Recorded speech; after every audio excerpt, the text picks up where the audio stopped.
Hello everyone, ఈరోజు మనం 6వ తరగతి 11వ పాఠం పల్లెటూరి పిల్లగాడ ఈ పాఠంలో ఉన్న గ్రామర్ పార్ట్ మొత్తం నేర్చుకుందాం.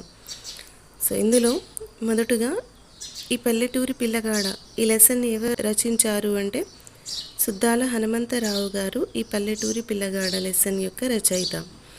నేను ఇంతకుముందు 10 వీడియోస్ చేసి అప్లోడ్ చేశాను, ఓన్లీ గ్రామర్ పార్ట్. ఇది టెట్ అండ్ డిఎస్సికి చాలా హెల్ప్ఫుల్. సో మీరు ఒకవేళ చూడకపోతే వెళ్ళి చూడండి. అదేవిధంగా మీకు నా వీడియోస్ నచ్చినట్టయితే ఒక లైక్ చేసి మన ఛానల్ని సబ్స్క్రైబ్ చేసుకోండి. ఇప్పుడు మనం ఫస్ట్ కవి పరిచయం చూద్దాం.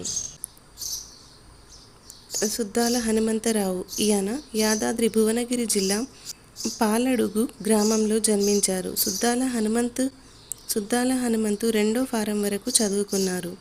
తల్లి లక్ష్మీ నరసమ్మ, తండ్రి బుచ్చిరాములు. హనుమంతు హేతువాదిగా పేరు పొందారు. వ్యవసాయ శాఖలో గుమస్తాగా పనిచేసి కొన్ని కారణాల వల్ల ఉద్యోగానికి రాజీనామా చేశారు.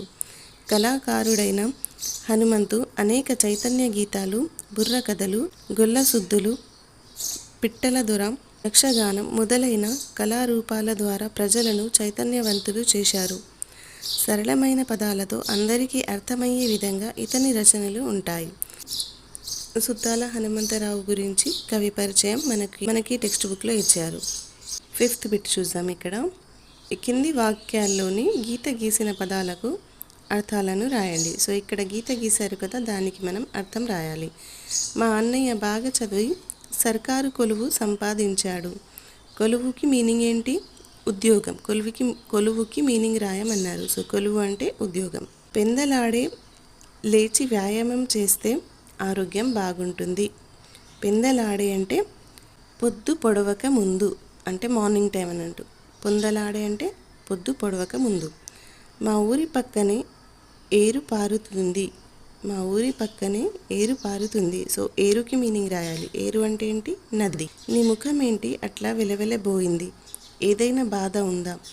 వెలవెలబోయిందికి మీనింగ్ రాయాలి. వెలవెలబోవడం అంటే ఏంటి? కళ తప్పడం లేదా వివరణ. కళ తప్పడం, వివరణం అవ్వడం. సో ఇవి మీనింగ్స్. Next bit. కింది పట్టికలో ప్రకృతి వికృతి పదాలను జతపరచండి. సో ఫస్ట్ వన్ చూద్దాం. పశులు అంటే ఏంటి? పశువులు. ఏమొస్తుంది? గా. నెక్స్ట్ అంబ అంటే ఏమొస్తుంది?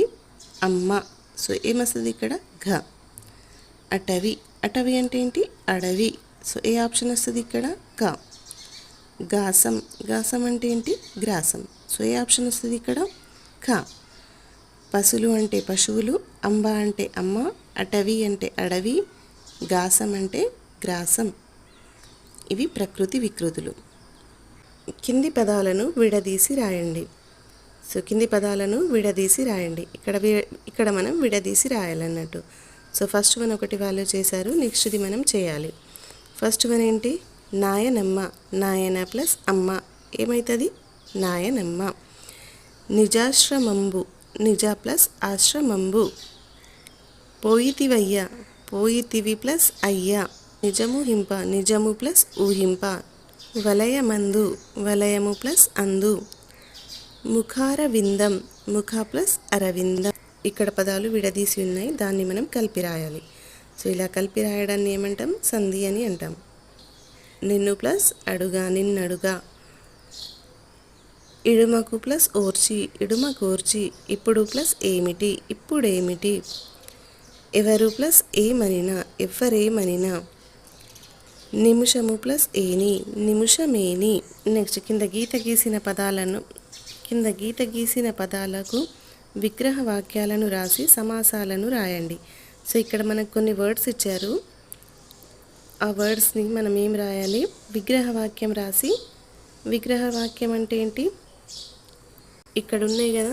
సో దీన్ని ఏమంటారు? ఇట్లా విడదీసి రాయడాన్ని విగ్రహ వాక్యం అంటాం. నాయనమ్మ. నాయన ప్లస్ అమ్మ.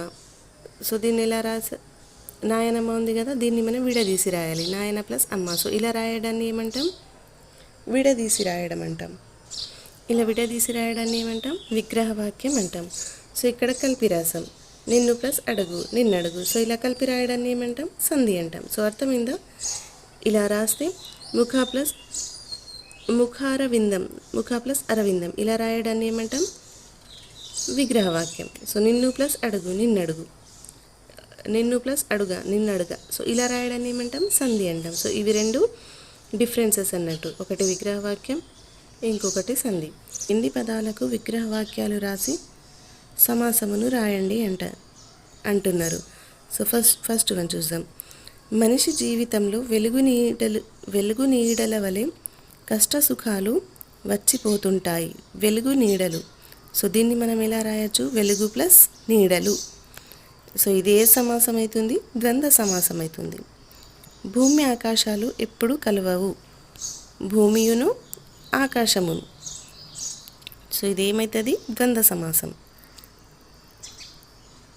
ధర్మాలు ఆలోచించి పని చేయాలి. ధర్మము అధర్మము. సో ఇది కూడా ఏ సమాసం అవుతుంది? ద్వంద్వ సమాసం. నెక్స్ట్, శాంతి అహింసలు భారతీయ ధర్మానికి మూల స్తంభాలు. సో శాంతి అహింసలు అంటే ఏంటి? శాంతి అహింస. సో ఇది కూడా ఏ సమాసం అవుతుంది? ద్వంద్వ సమాసం అవుతుంది. సూర్య చంద్రులు లోకానికి వెలుగునిస్తాయి. సూర్యుడు చంద్రుడు. సో ఇది కూడా ఏ సమాసం అవుతుంది? ద్వంద్వ సమాసం. జీవితంలో పైకి రావాలంటే నీతి నిజాయితీలు చాలా ముఖ్యం. నీతి నిజాయితీ. సో ఇది కూడా ఏ సమాసం అవుతుంది? ద్వంద్వ సమాసం. జాతరకు చిన్న పెద్దలు అందరూ వస్తారు. చిన్న పెద్ద. ఇది కూడా ద్వంద్వ సమాసం. మనం ఇంతకుముందు చాప్టర్లో ద్వంద్వ సమాసం గురించి నేర్చుకుందాం. నేను ఒకసారి రివైజ్ చేస్తాను ద్వంద్వ సమాసం అంటే ఏంటో. ఇక్కడ ద్వంద్వ సమాసం అంటే ఏంటి? రెండు కానీ అంతకంటే ఎక్కువ కానీ సమప్రాధాన్యం గల నామవాచకాలు కలిసే ఒకే మాటగా ఏర్పడదాన్ని మనం దాన్ని ద్వంద్వ సమాసం అంటాము. అంటే ద్వంద్వ సమాసం అంటే ఏంటి? రెండు కానీ రెండు కంటే ఎక్కువ కానీ సమప్రాధాన్యం గల అంటే ఈక్వల్ ప్రాధాన్యత గల అన్నట్టు అలాంటి నామవాచకాలు కలిసి ఒకే పదంగా ఏర్పడడాన్ని. ఇక్కడ ఉన్నాయి గురు శిష్యులు. గురు శిష్యులు అంటే ఇందులో రెండు ఉన్నాయి, గురువు మరియు శిష్యులు. కానీ రెండు పదాలను మనం సులభంగా గుర్తించవచ్చు. కానీ ఇట్లా ఈ రెండు పదాలు కలిసి ఒకటే పదంగా ఏర్పడింది. సో అలాంటి వాటిని మనం ఏమంటాం? ద్వంద్వ సమాసం అంటాం. రెండు, గురువు కూడా శిశువు కూడా. సమప్రాధాన్యం గల నామవాచకాలు కలిసి ఒకే పదం ఏర్పడింది. సో అలాంటి పదాన్ని ఏమంటాం? ద్వంద్వ సమాసం అంటాం. కింది వాక్యాలు. గురు శిష్యుల బంధం చాలా గొప్పది. ఈ వాక్యంలో గురు శిష్యులు అనే మాటల్లో రెండు పదాలను సులభంగా గుర్తించవచ్చు. గురువు, శిష్యుడు. ఇట్లా వివరించి చెప్పడాన్ని విగ్రహవాక్యం అంటాం. ఇందులో గురువు శిష్యుడు ఇద్దరు ముఖ్యులే. గురువు కూడా శిశువు కూడా ఇద్దరు ముఖ్యులే. సో ఇట్లాంటి రెండు కానీ అంతకంటే ఎక్కువ కానీ సమప్రాధాన్యం గల నామవాచకాలు కలిసి ఒకే మాటగా ఏర్పడటాన్ని ద్వంద్వ సమాసం అంటాం. ఇక్కడ కూడా రెండు పదాలు కలిసి ఒకే పదంగా ఏర్పడింది. సో ఇవన్నీ ఏంటి? ద్వంద్వ సమాసాలు. వెలుగు నీడలు, భూమి ఆకాశాలు, ధర్మాధర్మాలు, శాంతి అహింసలు, సూర్యచంద్రులు, నీతి నిజాయితీలు, చిన్న పెద్ద. సో ఇవన్నీ ఏంటి? ద్వంద్వ సమాసానికి ఎగ్జాంపుల్స్ అన్నట్టు. మీకు ఈ లెసన్ అర్థమైందని అనుకుంటున్నాను. మీకు ఈ వీడియో నచ్చినట్టయితే ఒక లైక్ చేసి మన ఛానల్ని సబ్స్క్రైబ్ చేసుకోండి. Thanks for watching.